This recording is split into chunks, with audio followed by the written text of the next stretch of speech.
This is David Suckling. I'm Connie Rufner, the interviewer, and David Suckling is our narrator. Mr. Suckling, thank you for your service. You're quite welcome. So how old are you? 88. 88. Yes. And you said you served in World War II and you lived through the Great Depression both. Yes, I did. I So, was born in 1924. And the Great Depression started in 29, so I was 5 years old when it started. do you remember very much about it? I do from 1930 on. Do you? I don't remember much about it when I was 4 or 5 years old. But you wouldn't, from when you were about 6, you remember. Oh, yes. Okay. Did your family have a hard time during the Depression? Yes, but we were fortunate because my father didn't lose his job. He worked in the offices for the Pittsburgh and Shawmut Railroad Company, and he worked in the maintenance of way department. In fact, he was the maintenance of way department, so he didn't lose his job. However, he took one pay cut after another till it was very hard going. He had built a house and he was paying for it. And I can remember those years quite clearly. So how many children were in your family? One, Just you? just me. So his pay kept getting cut and cut. Yes. Did he talk about it at all? How did you know? Did they tell you? At the dinner table, there were just the three of us. So they talked. And they talked, and I was all ears. Yeah. Yeah. So you went to school in Kittanning? Yes, I did. Class of 1942. Did you walk to school? Yes. Walked to school. Which school did you go to? Kittanning Public School, and all grades up 1 through high school. So 12. And is that the school that's still over here? The central school? That's where the school was. It's not the same building. No, it's the same building. Is it really? Okay. But there were two buildings and one burnt down. Yeah, I remember that. And the one that's left burnt somewhat in 1965, I believe it was. My mother taught there, and I remember standing on the street corner with her watching the building with her precious art room. She taught art. Oh. Burning up, and she was crying. Yeah. Yeah. I remember your mother. She was a wonderful teacher. Yeah, She one of my loved to best. teach. My wife was a teacher also, and she taught in the business department, shorthand, typing, sales, that sort of thing. Yeah. When did you get married? Now there's a good question. 1953 So it was after the war. was after the war. Yes. Did you know her before you left? Yes. As a matter of fact, she was living with my parents when I come back from the war. Oh, so was she your sweetheart then? No, not then. Ah. She was my kid sister, Ah. sort of, at that point in life. But as time went on, I discovered she was a pretty nice girl. And one thing led to another, and we fell in love, got married. 1953, I think it was. And she was a teacher, and what did you do? I was a lawyer. Oh. For 55 years I practiced law. Okay.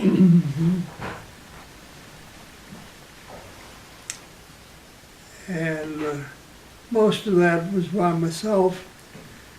In later years, I teamed up with Ken Valasek, now Judge Valasek, Uh-huh.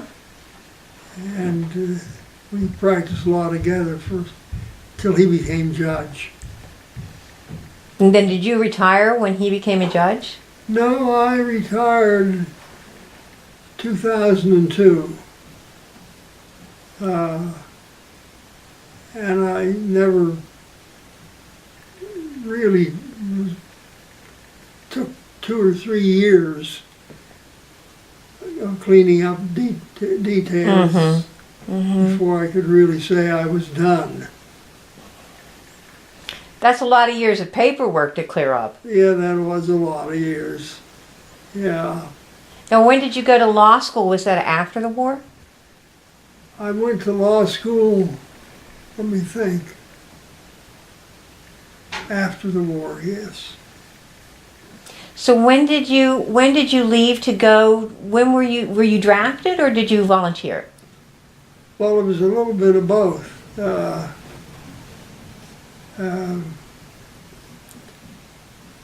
I was scheduled to be drafted in February. I forget that year now. And my father had already paid for my first year at the University of Pittsburgh. And he went to the draft board and said, if you let him go to June, we won't ask for a deferment. Mm-hmm. Because I was a pre-medical, pre-dental student and I was entitled to be deferred. Mm-hmm. But I didn't want to be deferred with all my buddies going off to war. Yeah. So the draft board made a deal with him that they would hold me at home until June when I got out of school. That was my first year at Pitt, University of Pittsburgh. Mm-hmm. And it worked that way. As soon as I got out of school in June, I was off to the war. Where did you go for basic training? Never had basic training. Oh, where did you go first then? Where was the first place you went? Well, the train full of us left Kittanning amidst a whole mob of people up at the old station, and we went to for a couple of days to a camp. I don't remember the name of it, in the east. And then after a couple of days, I was sent to Camp Miles Standish. That's Miles, M-Y-L-E-S. Miles Standish, which is 20 miles from Boston. Oh. And it was a port of embarkation. It was a port. Troops were coming in. I thought it was amusing at the time. All these British troops were coming in from England to our port and then on to the South Pacific. And the American troops were coming from California here off to England. Oh, that was funny. First taste of the Army. Yeah.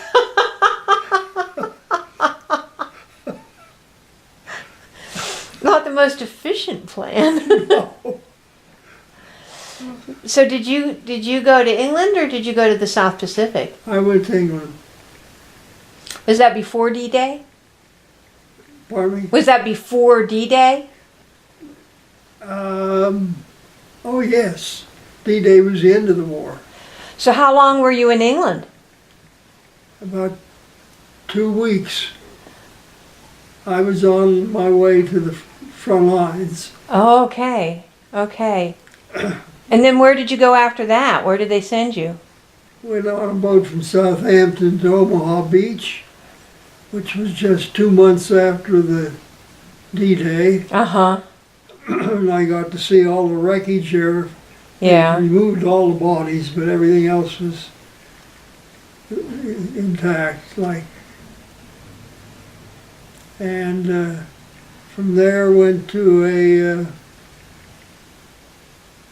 group of us to a camp, and there we were parceled out in open trucks to different units all along from Holland clear down through to Luxembourg. So I was infantry replacement without ever having had a day of basic training. With no training at all. No. Wow. Did you know how to shoot a rifle before that? Oh yeah. Boys in my age, we all knew how to shoot rifles. We had BB guns. Mm-hmm. Learned to shoot with the BB guns, really. The only difference with the rifle was it kicked. Were you a hunter before that? I gave that up when I was 17. I killed my last rabbit and I said, I'll not do this again. I couldn't do that anymore. But yeah, I did my share of hunting. Just a little bit. Wasn't a rabbit hunter. Mm-hmm. I was a rabbit hunter, but not a rabbit hunter.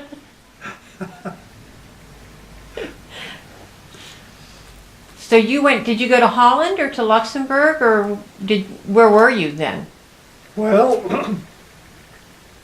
I went to England on the Queen Elizabeth with 15,000 other soldiers, and it ran alone because it could outrun the submarine pack. Oh. See, its top speed was like 39 knots. So that's over 40 miles an hour.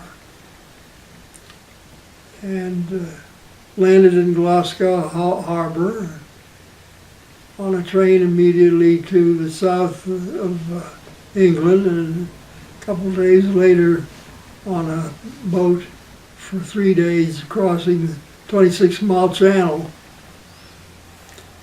And from there, we were a group of replacements. From there we went into the woods and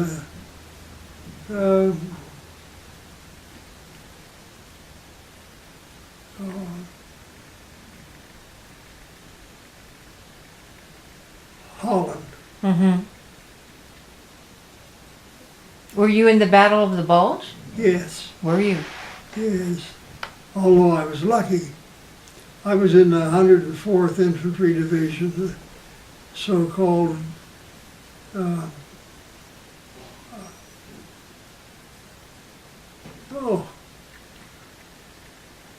Wolf. Its insignia was a howling wolf's head. Timberwolf, Ah. so-called Timberwolf Division. And I was sent in, they were in Holland, in the British Army. And I went in there as a replacement, one of the first replacements they had. They'd only been at the front for 3 weeks. Shortly thereafter, the whole division was shipped by open truck down to Aachen, Bell, Aachen, the first city on the border of what's that country? Belgium? Germany? No, Aachen is Germany. Is it Germany? And it's the one that's spelled Belgium, A-A-C-H-E-N? yes. Okay. Yeah, Aachen. Uh-huh. The first division had been in Aachen for some weeks, and they were exhausted because it was a major city. So we replaced the 1st Division with our 104th Division one night, unit by unit. Mm-hmm. And with all the secrecy of warfare, the next morning on the loudspeakers the Germans said, "Welcome to Germany, 104th Division from Holland." Not much of a secret. In perfect English. Did you guys laugh or? Of course we laughed.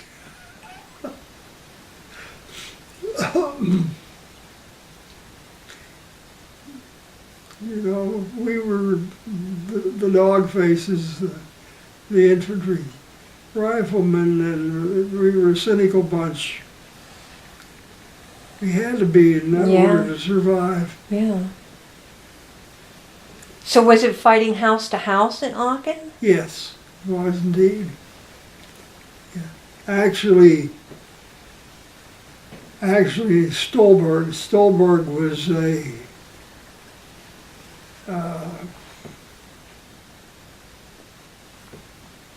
not Aachen general. It would be like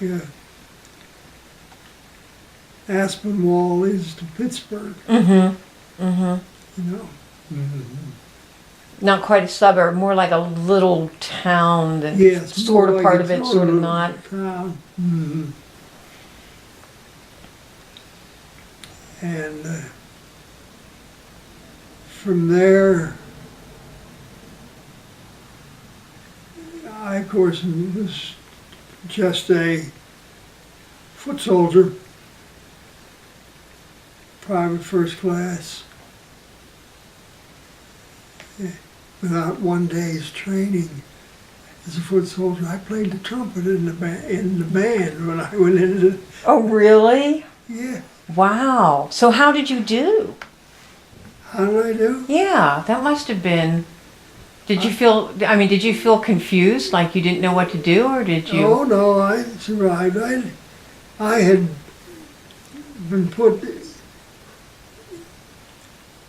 I was in what they called the Army Specialist Training Corps. Mm-hmm. A bunch of boys that they yanked out of and sent off to college because had high IQ. Mm-hmm. And of course, that was purely a voluntary thing. It wasn't in my case. I just got transferred there. Uh-huh. Uh-huh. That's a side story in itself. I won't get into it. Well, to make it simple, after I got put into the band, then I got interviewed by 3 majors along with some other fellows. And I said I wanted to go back to the band.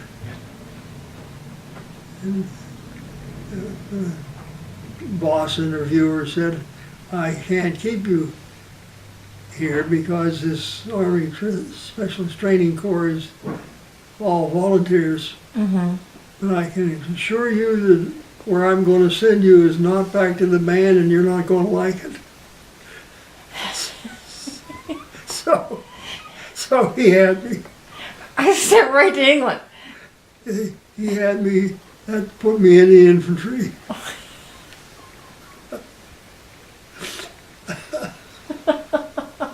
So my first day in the infantry,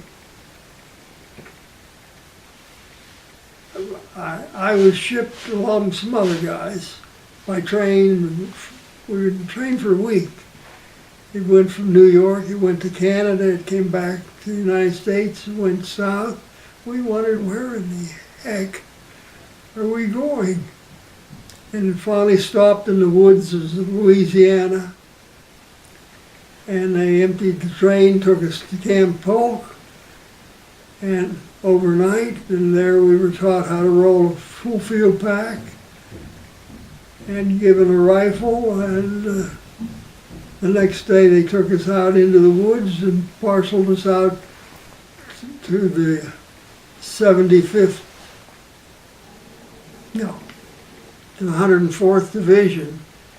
I'd been in the 75th. 3 guys here, 2 guys there, so forth, and all of a sudden I was an infantry soldier. My credentials were I played trumpet.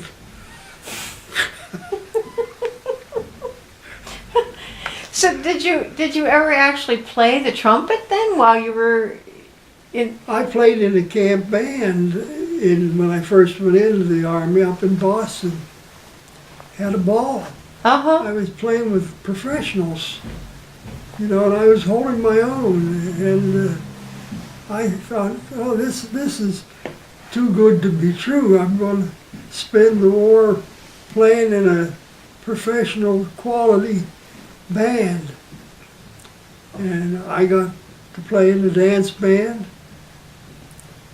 Sat between 2 guys who played in all the big dance bands. Learned a lot from them. But I only did that for a couple of months. And I got yanked out and sent to college because of my score on the Army test. So I was very unhappy about that. I didn't want to go to college. They sent me to City College in New York. How long were you there? 6 months. One December night, an orderly came into the room where 22 of us were packed, sleeping, and said, "Get your stuff together, you're moving out." We said, "What?"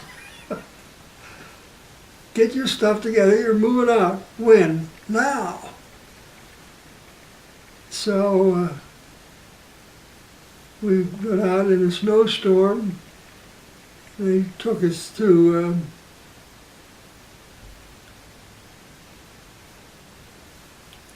the docks, and I was on Queen Elizabeth on my way to the war. Wow. And as I say, my credentials were I played pretty good trumpet.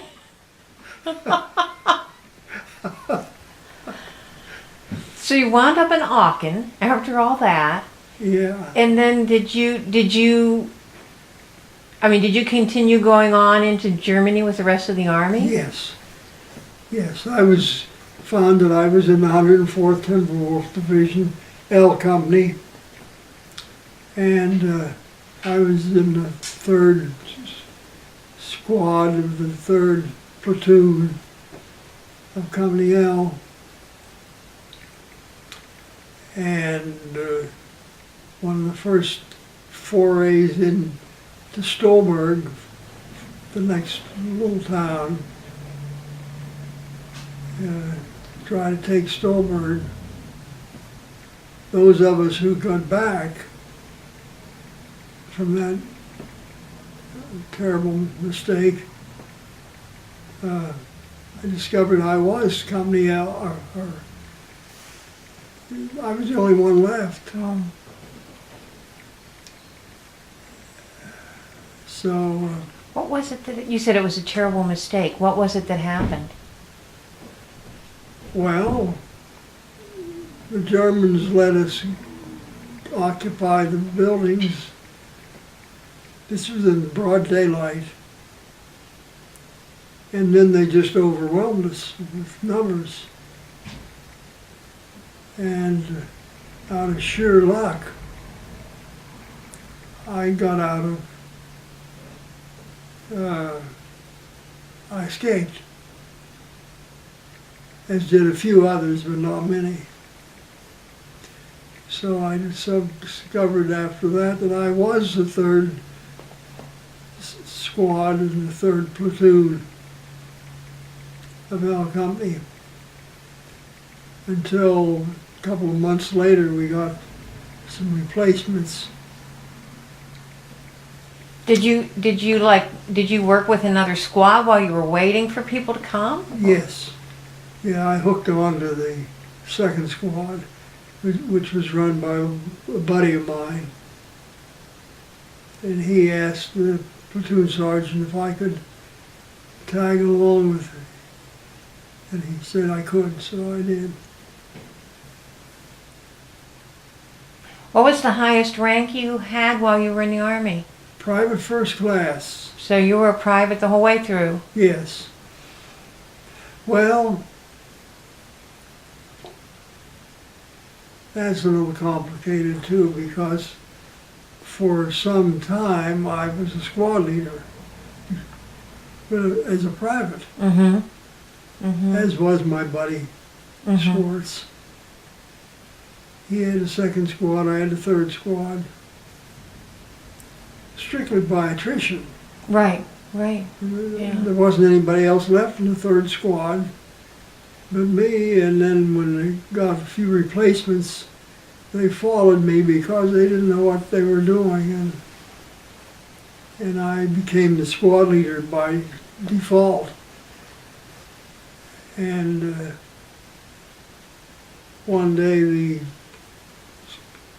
the sergeant came to me and said what we didn't understand was the Battle of the Bulge had started just 10 miles south of us. Of course, we didn't have newspapers or anything, we didn't know. All we knew was the Germans suddenly disappeared in front of us. And the squad platoon leader, platoon sergeant, came to me and said, I'm sending you 3 squad leaders. There were 2 privates first class and 1 corporal. Sending you to the rest camp in Verviers, Belgium for 6 days. Because we didn't know what had happened. Yeah, right. All we knew was the Germans disappeared from in front of us because they'd all been pulled back for the Battle of the Bulge. So they figured you might as well get a rest while you could? That's what they thought, exactly. And the 3 days ended up to be 6 hours. Because I did get a change of clothes and a shower, thank God, and something to eat. And the 3 of us, the 3 squad leaders from my platoon, we decided to walk down the street from the building we were building in an old school. Mm-hmm. And it was really eerie because we just came out of hell, and here was a city just 40 kilometers back from the front, and the streetcars were going, and people were going to work, and people were going to the store, and it just wasn't really, it was surreal. Just 40 kilometers back. And completely normal. Completely normal. The only things abnormal was every once in a while a buzz bomb would go overhead, and when everything stopped because they didn't know when it was coming down. And it would come down somewhere else and explode, you'd hear it. And then everything was returned to normal. It was a very surrealistic episode. Yeah. But my stay there was 6 hours and not 3 days because the Battle of the Bulge had started and they didn't know where it was going to hit next. So the MPs swept the town, got all of us back up, gave us back our tin hats and our rifles, and trucked us back up to the front all night long while the German airplanes were trying to find us dropping flares. When they'd hear the German airplanes in the sky, then they'd stop the whole convoy. Convoy ran without any lights, none at all. I have to hand it to those black boys. They were all, the transportation corps drivers were all black boys. And they could drive. And they had guts. And when they'd hear the German planes overhead, they'd stop and cut the motors and be still. One little incident there, and these trucks are open trucks. We were packed in the back. So they heard a German plane. We assumed it was German because they were the only airplanes flying. It always amused me in later years when I'd read about the Air Force was grounded for 3 days because of bad weather. Well, that didn't bother the German planes. They weren't grounded. I can attest to that. So, anyway, the convoy would stop, cut the motors. They were running without lights anyway, and wait until that plane disappeared. You'd hear it circling. It would drop flares trying to see to the ground, but it didn't find us. It never caught us. And as soon as we got it back up front, we got parceled out back into our own units again. And then the war continued for me. So where did you wind up at the end of the war? I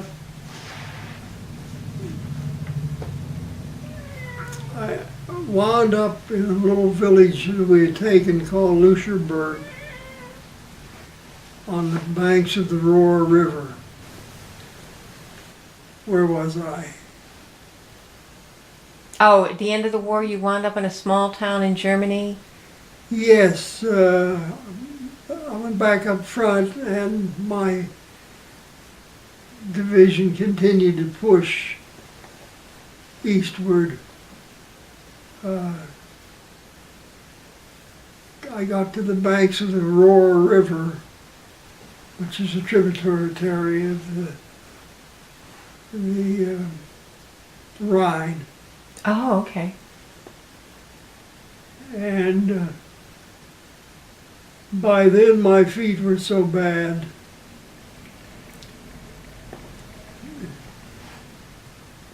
I didn't really realize they were so bad until I went to that rest camp. Uh-huh. Instead of 3 days, it was 6 hours. Right. Yeah, but during that 6 hours I got a shower. Uh-huh.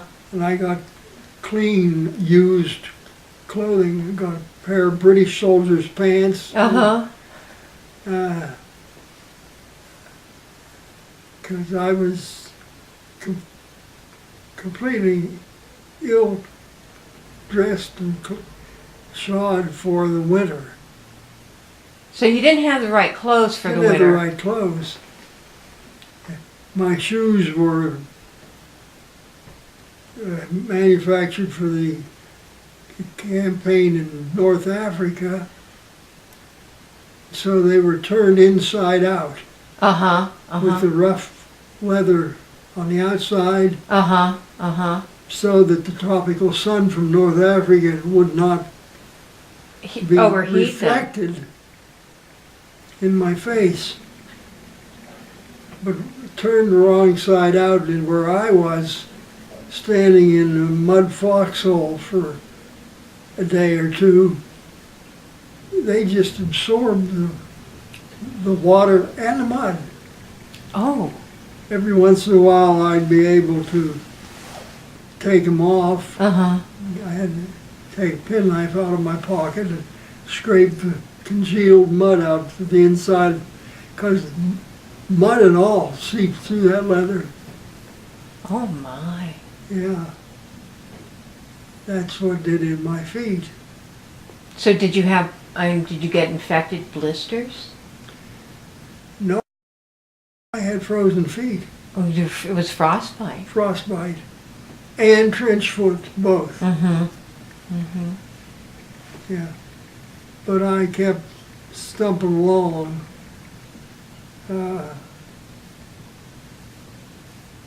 And when the Battle of the Bulge started and we didn't know where, all we knew was the Germans just disappeared in front of us. The platoon sergeant came to me and said, I'm sending the 3 of you squad leaders to the rest camp in Verviers, Belgium, for 6 days. So we were delighted, three of us. Two privates first class and one I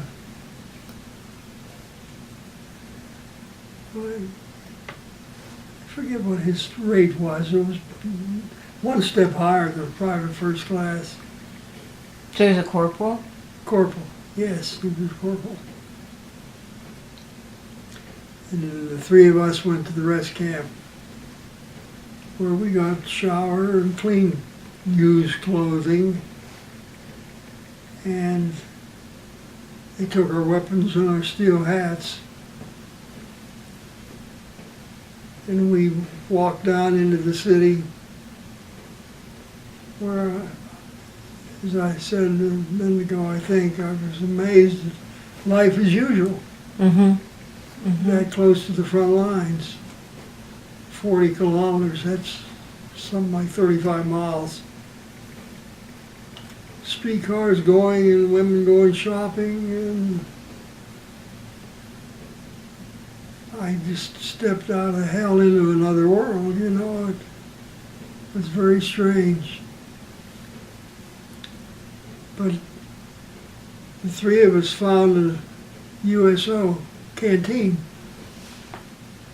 And we went in there and sat for an hour, maybe 2, drinking coffee and eating donuts and exchanging stories with the other soldiers. And when we went to leave, when I stood up, I couldn't stand the pain in my feet. I said, hobbled out onto the street, and I said, there's something really wrong with my feet, because I can hardly stand the pain.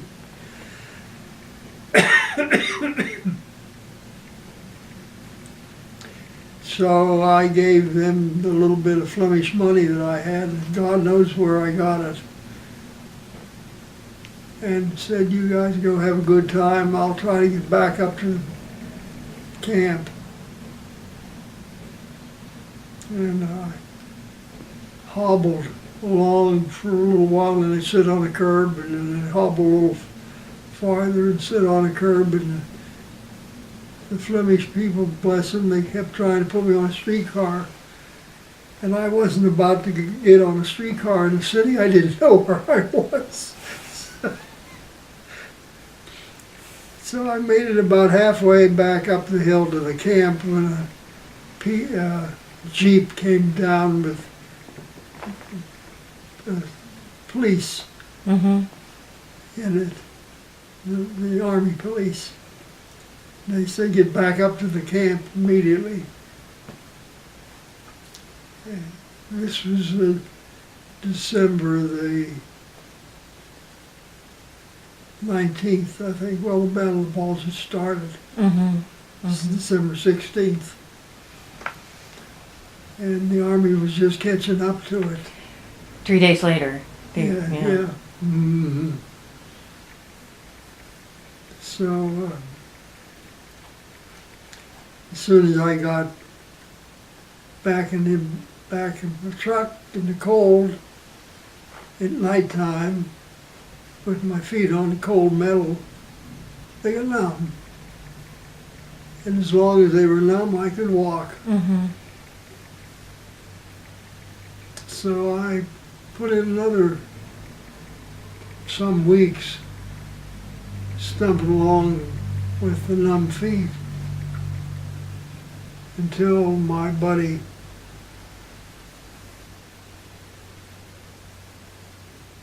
who had the second squad, I had the third squad, tattled to the platoon sergeant that there was something wrong with my feet. And he came and said, "What's wrong with your feet?" And I said, I don't know. They're numb. When they're numb, they don't hurt. If I get them warm, they're painful. He said, "Well, I'm sending you to the aid station to take a look at them." So my two buddies took me to the aid station in a little town. Back of the line is about a mile.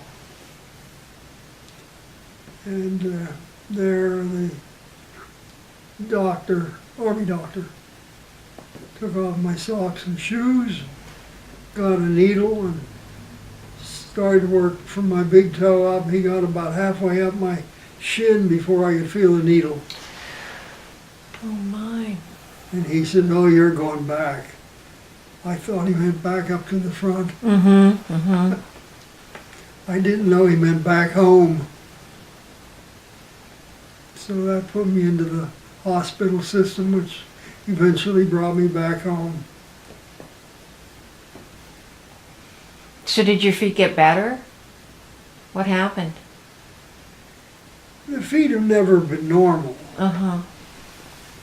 As we talk right now, they're ice cold.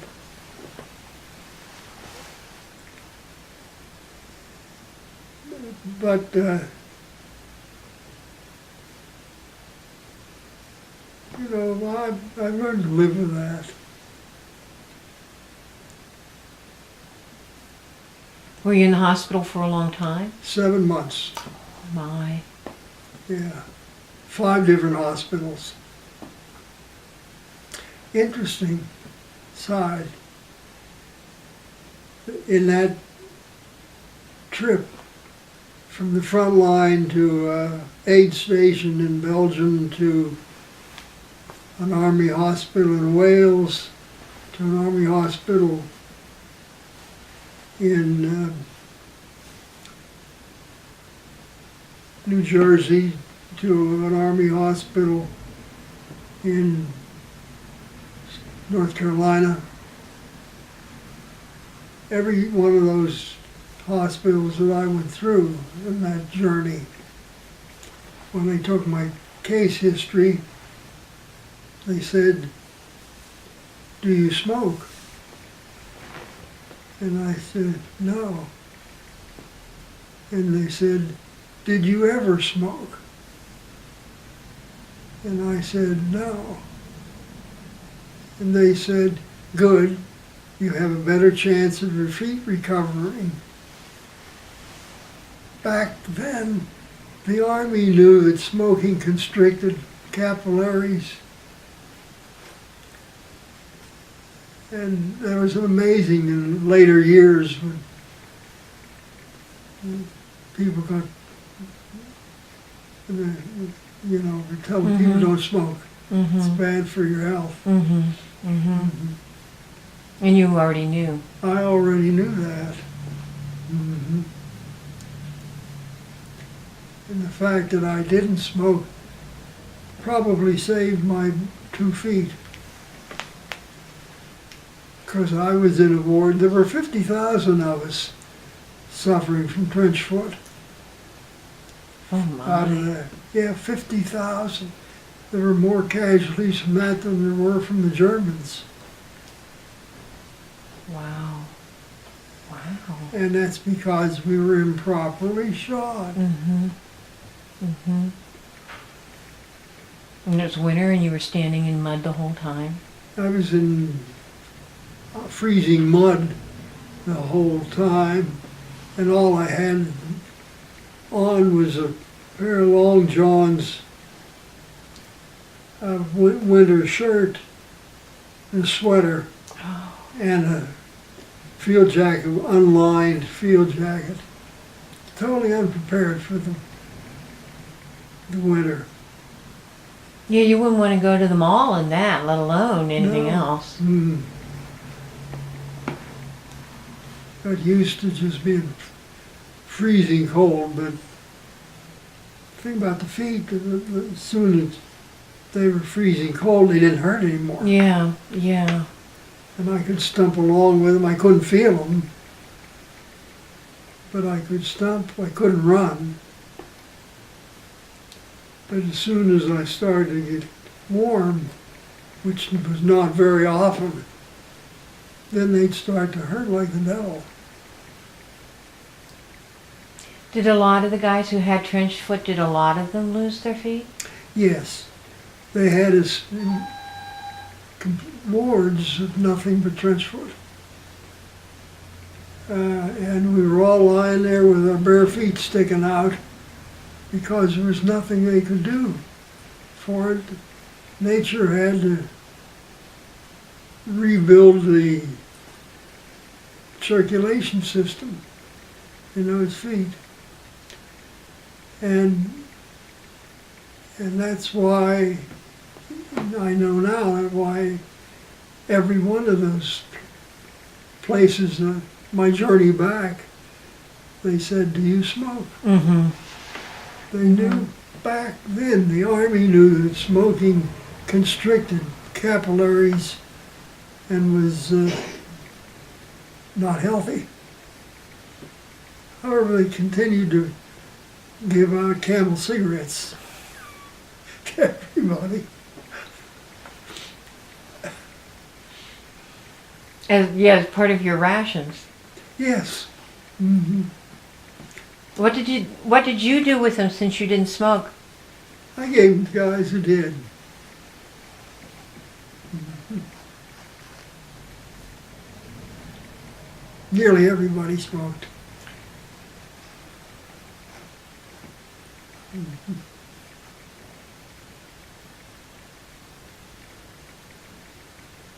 We had one incident on a truck convoy in the dark, running without any lights at all. I don't know how those black boys could see where they were going, but they did. All the drivers of those 2.5-ton trucks were black boys. And they could drive. They could drive in the pitch dark.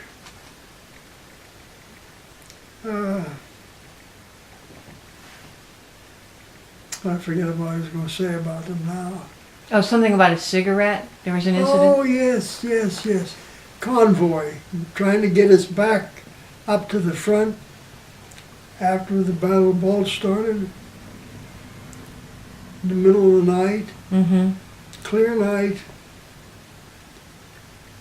and the German planes were active, buzzing around, dropping flares, trying to see who they could catch on the ground. Every time the convoy would hear a German plane, they knew it was German because the American planes were not in the air. The news has always been the Air Force couldn't fly because the weather was so bad. It sure as hell didn't stop the Germans from flying. That was a bunch of propaganda. Mm-hmm. Mm-hmm.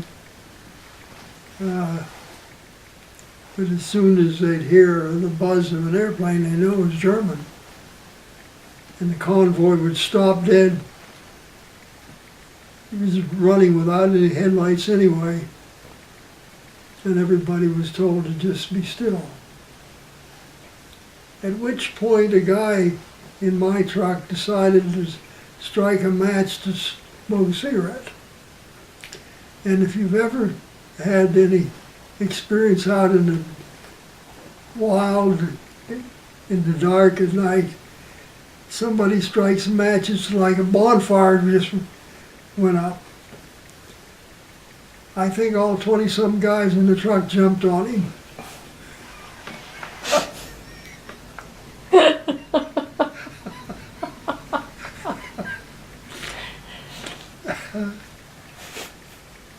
But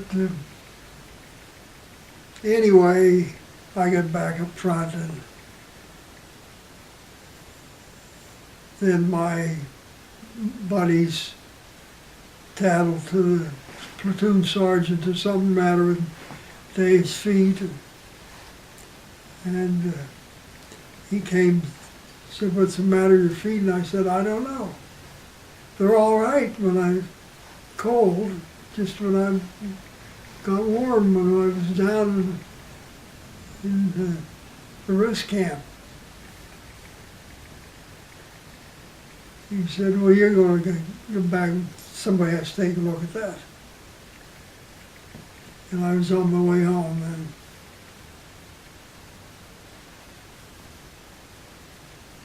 And I never dreamt of, how many years later is that? 70 years later, I'd be sitting here telling you that story. Yeah. Mm-hmm. Do you remember?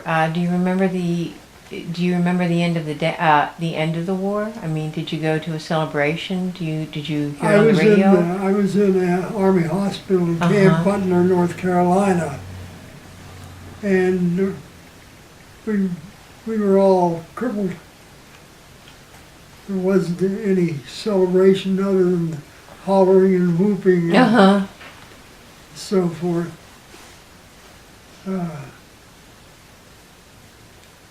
So, no, there wasn't any, in that Army hospital, there wasn't any planned thing.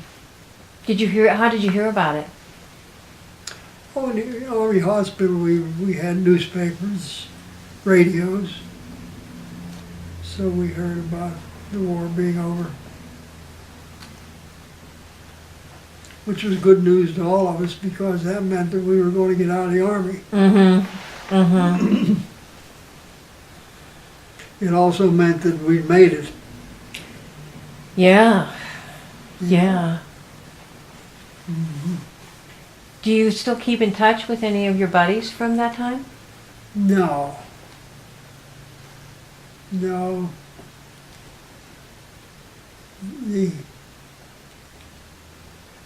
In all honesty, they came and went so fast.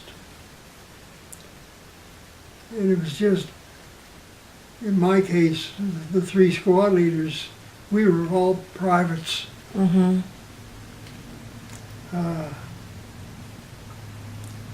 I lost track of, the 3 of us were close.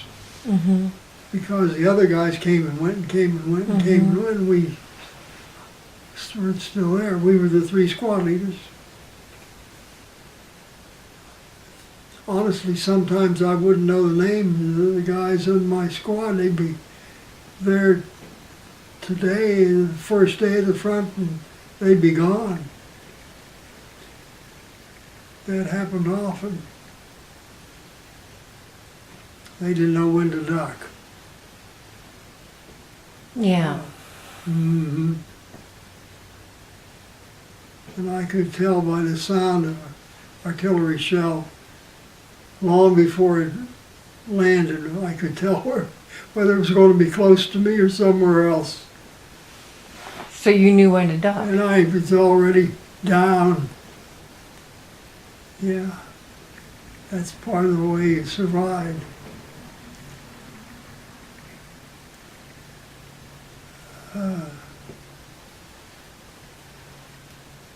So that's about my story as Thank you so much. a foot soldier. Thank you. so You're much. welcome. This has been a privilege for us.